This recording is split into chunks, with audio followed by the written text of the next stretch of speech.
How's it going, everyone? Want to go over a pretty interesting news story about Rocksteady reportedly working on a new Batman title and it having some sort of PlayStation 5 or PlayStation 6 deal attached to it, which makes a lot of sense given that Warner Brothers has worked hand in hand with Sony in the past. But as far as this story goes, I don't think it's going to be an outright exclusive, and I don't really know what the value is to sign this level of an exclusivity deal anymore, but we'll talk about it. And right off the top, this is coming from comicbook.com, and the rumor comes from the way of Nick Baker of Xbox Era. According to a new report, UK team Rocksteady Studios is working on a new Batman game that could end up being an exclusive for PS5 or PS6. I think they are just going to have an agreement with Sony. They had one with Suicide Squad, they had one with Hogwarts Legacy, another Warner Brothers published title, and PS5 or PS6 depending on when it released. I could see it end up being a cross-gen game, given that if it starts development now or it started development recently, 5-year dev time would be 2029. At that point, you would still be seeing cross-gen games released and not next-gen only titles, but we'll ultimately see how that turns out.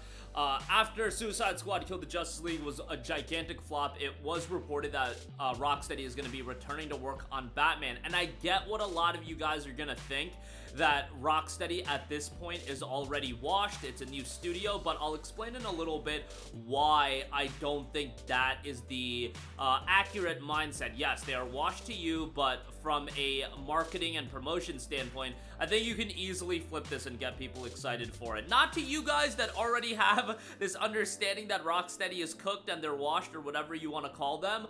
I do think it's a opportunity, and that's all you get. It's an opportunity to revitalize Rocksteady a little bit. The rumor comes the way of Nick Baker of Xbox Era over on social media platforms. In the past, Baker has been reliable, and he thinks that he has heard Rocksteady is back to making Batman, and he thinks Sony are trying to money hat it. Money hat it means some sort of partnership, some sort of deal. Usually it's attached with promotion of the game as well, and it'll be marketed around a certain version of the game. Xbox money hatted metaphor Refantasio. That game was promoted around the Xbox release. PlayStation marketed the Suicide Squad Killed the Justice League and money hatted that game. Do you guys remember that they literally had a state of play event that was centered around Suicide Squad Killed the Justice League? Yeah, that's vomit inducing to think about, but that did happen. You know, I don't think it's gonna be something of the case that Sony is gonna be paying the game to be exclusive. First of all, at this point, why would you pay Rocksteady to, why would you have that level of trust in Rocksteady to throw them money to get this game as an exclusive? Maybe you could say that, hey, it'll be super cheap to get the game as an exclusive and Sony will help with marketing, but no. Rocksteady has to earn that goodwill back in terms of, you know, they would have to be throwing a lot of money for a exclusivity period on Batman. On top of that, you don't need exclusives anymore. I totally understand why not releasing your first party stuff on your own, on your competitors' consoles, and your second party stuff, you know, Stellar Blade, Death Stranding 2, and all these other games. What else? A Ghost of Yotei, don't release that on Xbox. I get that. You want to have that perception of PlayStation, but at this point, the value of these games drawing people into your ecosystem is honestly fairly low. You're gonna just draw people into your ecosystem by being PlayStation. You have to do very little. I get it that you should be a little bit defensive on the side of, hey, what if Microsoft doesn't release a lot more games on your platform? What if they don't go fully multi-plat? What if next generation they decide to go you know, a different route and all their games are back to being exclusive? We just can't predict that. But I just don't think Sony at this point, like, focus on getting your own first party in order, get your own stuff, and if you want to get a deal to have a game, have some content or whatever, pre-order bonus marketing, yeah, I understand that. But these timed exclusivity deals, unless you do view people going to PC as a little bit of a threat, I just don't think the value is really there anymore to have these big exclusivity deals. And Sony wasn't really doing that with a lot of Western third-party developers. The timed exclusives that they would always have is, first of all, they they have timed exclusives themselves because they release all their games on PC, but other deals include Square Enix with Final Fantasy VII Rebirth, you had Tecmo Koei with Rise of Ronin, and games like that. You don't see a lot of Western timed exclusivity deals, rather you see them promote a Suicide Squad Kill the Justice League, or even Microsoft doing it with Metaphor Refantasio. And as far as Rocksteady goes, again, I just don't think they have that level of goodwill to warrant Sony paying millions and millions of dollars for a timed exclusivity window, whatever the case may be. Now, as far as people, because I've talked about the idea of Rocksteady working on a Batman game in the past, and people are always like, Rocksteady's a shell of their former selves, it's not gonna work, it's gonna be trash, etc, etc. Look, we are the hardest of the hardcore consumer, and we know the state of Rocksteady. However, if you start marketing the game, a new Batman game by the creators of Batman Arkham, you get commercials rolling, you get advertising rolling, the general consumer is not gonna be aware of the fact that they just wasted 10 years or 15 years doing Suicide Squad Kill the Justice League and developing this new game. Or I should say wasted 10 years on Suicide Squad Kill the Justice League. You get the idea. They're gonna be like, holy hell, it's Batman, it's coming from the creators of Batman Arkham, let's go, let's pick it up. It's not, like, ultimately the game still has to be good. Suicide Squad Kill the Justice League got clowned on because the game was trash. They tried to promote it around it being a new Batman game, but the tone of the game was completely different. I'm sorry, but people I don't think wanted a Suicide Squad game that badly. I just do think the Suicide Squad was the easier game to create a live service gimmick attached to it. They gotta make a Batman game, no live service nonsense, make it a gritty, narrative-driven, single-player title, have good promotion, you know. Again, I will bug out if this game gets a garbage debut trailer in 3 to 4 years when it is debuted, and if it doesn't run into trouble, which it absolutely can.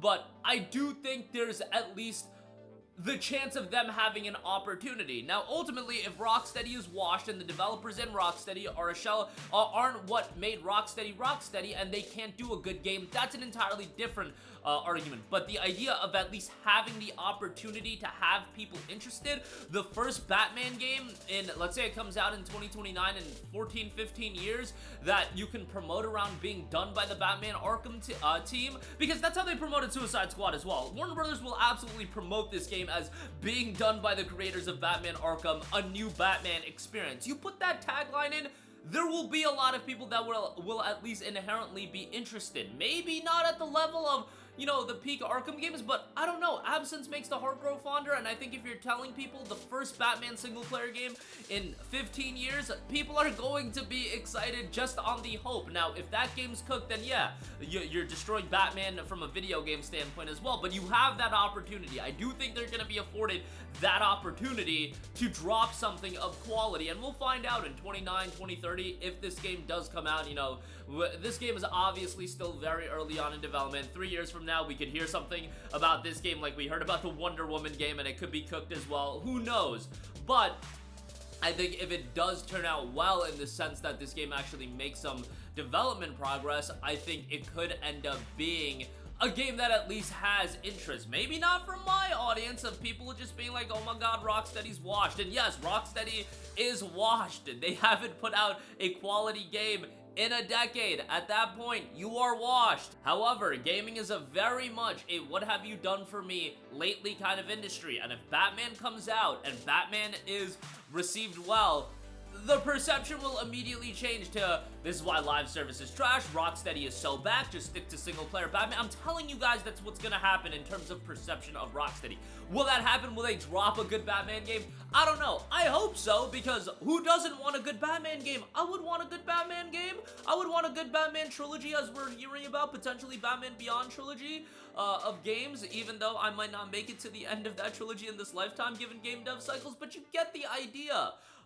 It's something I think everybody would at least want, and who wouldn't want quality Batman games in their life? I think that'd be a good thing. Like, Warner Brothers, they sunk a lot of money, blew a lot of money on their live service push. I mean, Sony did as well. All these publishers did. All of them tried to chase the bag, and now they're facing the consequences. It's kind of sad that, you know, a significant amount of my life was just watching these developers and publishers just throw away everything to chase live service, but it is what it is. There's a lot of great developers, there's a lot of great games. It's not like we're at a shortage of great games, but it'd be good that with all the great games we've gotten, that at this time, instead of blowing money on Suicide Squad, we got, you know, 2 Batman games in that time, because it was a decade. Instead of multiverses, I don't know, we got other DC heroes getting games. Instead of Concord, we got Gravity Rush 3, you know? I think all of those games would have at least been more successful than Concord and Suicide Squad, but I digress. That's gonna do it for me. Let me know all of your thoughts in the comment section down below. As always, sound off there. Thank you for watching, and goodbye.